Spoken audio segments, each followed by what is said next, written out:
Did you ever hold yourself out to be a medical doctor? No, I did not. You're a psychologist, right? I study that, yes. I never said I was a psychiatrist, never held myself out to be a doctor, never said I could write prescriptions. None of that has ever come up. Okay. You've never held yourself out to be a doctor? No, never.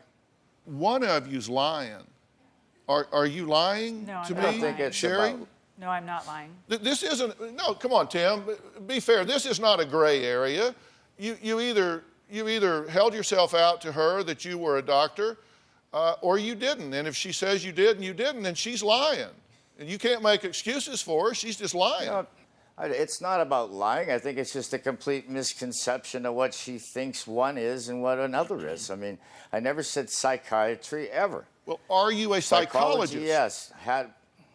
Do you have a doctorate of I've done psychology? schooling. I never said I was a licensed doctor to her at any given time. I did say that I had a clinic, and I have run many clinics. My job has always been to run clinics and or hire the physicians that work in them. You said you never held yourself out to be a doctor, I'm sweating. but the Texas Medical Board on November 23rd of 2010, the board entered a cease and desist order against Andrew J. Sadolch, prohibiting Mr. Sadolch from practicing as a physician or impersonating or identifying himself as a physician. The action was taken on the board's finding that Mr. Sadolch unlawfully engaged in the unlicensed practice of medicine in the Dallas-Fort Worth area and impersonated a physician in the public domain and represented himself as a physician by using the term doctor and MD following his name. That is correct. That is part of the story that has been misconstrued over this Texas issue. In Texas, I owned the company. I never practiced, never purported to practice.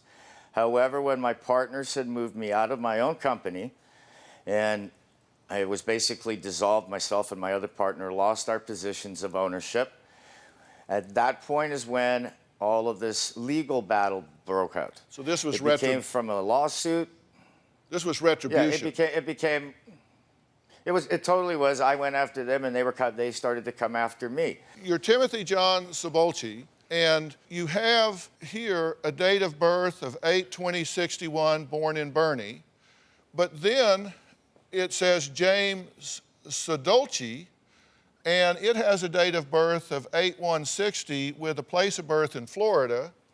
Okay, then you've got another date of birth, 8/1/61, with a different name, Andrew James Sadolch. Then there's Andrew Day Sadoich, and there's a date of birth here of 8/20/59 and a social security number. Then there's Andrew Sadolo with a date of birth that's the same as Andrew J. Sadoich. And then there's James Sadolchi and has a social security number that is different from this social security number. So I count 6 names, date of birth 4, place of birth 2, and social security numbers 2. I am puzzled. Do you have a story or a question for me? Click the link in the description and tell me what in the world is going on.